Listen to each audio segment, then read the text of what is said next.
大家好，我是张根宇医师。今天的诊后10分钟呢，要跟大家介绍一个特殊的名词，叫 EVO， 就是我们睡觉的时候有一种特殊造成打呼的一个形态。就是我们睡觉的时候呢，吐气期会造成我们的呼吸道阻塞的一个问题，这样子。那常常我们有打呼的患者呢，在我们的门诊呢，经过检查，看起来呢有一些鼻子到喉咙的一些结构轻微的异常，经过处理完之后呢，它有可能呢就是还是会有一些打呼的一个问题这样子，那它潜在其实有一个可能的原因，就是因为它悬雍垂的部分造成它呼吸道的一个阻塞的问题。那这是一个比较新的观念这样子，也是近几年来呢，我们在这个耳鼻喉科睡眠医学的发展上呢，发现说有这样子的一个问题。那这个问题呢，目前呢也可以经过很好的这个诊断，那还有就是正确的治疗呢，解决患者的这样子的一个问题。那什么叫做吐气期的这个阻塞呢？我们可以用图形来跟大家介绍一下我们就是基本上我们的这个鼻腔它就是嘴巴嘛，那后面有舌头，那后面我们的大脑是这样子。那我们的空气呢，基本上呢就是从这个鼻腔一路到这样子的喉咙的一个过程这样子。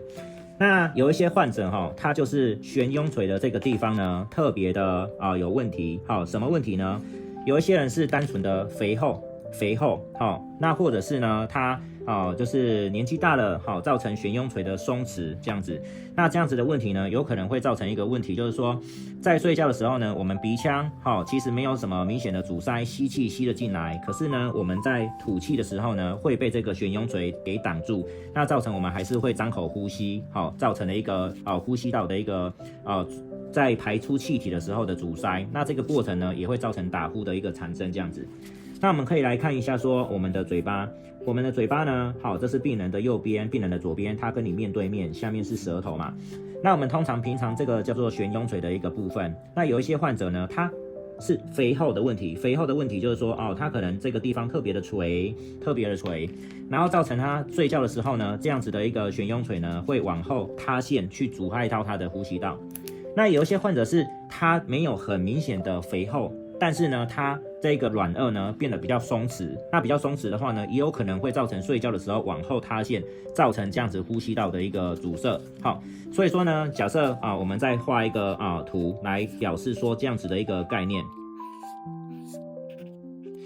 假设我们现在睡觉了，那这样子的一个软腭的位置呢，大概是在舌头跟鼻腔的中间。那我们睡觉的时候呢，鼻腔其实是没有阻塞的呼吸道是这个通畅的，吸气是没有问题。可是呢，它吐气的时候呢，因为我们的软腭肥厚，它往后塌陷，去阻塞到鼻腔跟咽喉的这个交界，所以说我们在吐气的时候呢，气没有办法从鼻腔被顺畅的吐出来，因为被这个肥厚或者是塌陷的这个软腭阻塞了嘛，所以说它变成说又要从嘴巴吐气出来这样子。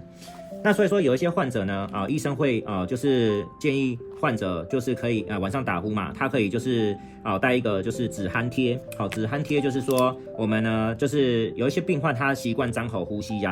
那他会给他带一个止鼾贴，想要把他的嘴巴给封住，让他习惯从鼻子呼吸。可是问题是他吸气的进去，但是他吐气没有办法从这边吐出来，他还是要从嘴巴吐出来。那有一些止鼾贴是做成这样子，就是一个围绕在嘴巴中间有一层膜封住嘴巴的这样子的一个方式嘛。那他吐气的时候，他必须要从嘴巴吐出来，他这层膜就会被他往前凸，看起来就很像是一个青蛙就是在就是吐气的这样子的一个样子这样子。那吐一吐呢，它的止鼾贴就会被它拿掉或者是吐掉这样子，因为它一直封住，它就没有办法呼吸，它的气就吐不出来，造成这样子的一个现象产生。那这样子呢，我们在现在的这个睡眠医学上呢，叫做一个 EVO 的一个概念E 呢就是 expiratory 就是一个吐气的一个过程。那 V 呢，就是我们这个悬雍垂软腭的这个位置，叫做 velar pharynx， 就是一个软腭的这个区域这样子。那 O 呢，就是我们常讲的这个是阻塞 obstruction，所以说就是吐气期因为软腭的原因造成了这样子的一个阻塞的一个原因。那这样子的一个方式呢的诊断呢，其实在门诊呢，我们可以就是经由观察患者的悬雍垂的一个形状，看看他是不是有肥厚，有没有很肥厚的一个状态。那有时候呢，它没有肥厚，但是它又没有其他明显结构的问题，但是它打呼的情况还是很严重的时候呢，那只能说我们可能借由睡眠内视镜，好，请患者在开刀房，好，打个麻药，让他模拟他睡觉的一个状态。这个时候我们用内视镜从鼻腔深入他的悬雍垂后面，看看说他睡觉的时候呢，这个悬雍垂是不是会塌陷，造成他鼻腔后面的这个阻塞这样子。那可以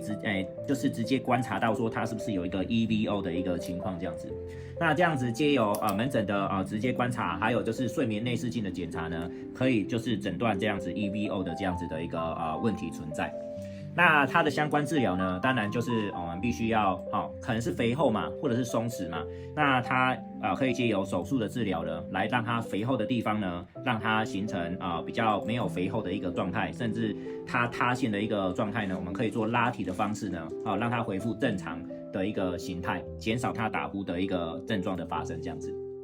好，那今天呢，就是用这样子的一个概念呢，跟大家分享一下说，有些患者呢，明明鼻子处理完之后呼吸通畅啊，或者是检查完之后他就是没有明显的结构的异常，他本身也没有肥胖瘦瘦的，但是他就是打呼很严重，那有可能是出现在这个悬雍垂的一个问题，造成一个吐气期的一个阻塞，还有相关的临床症状。对，那今天就是我们介绍了一个 EVO 的这个概念，好，希望大家能进一步了解这样子的一个问题，谢谢。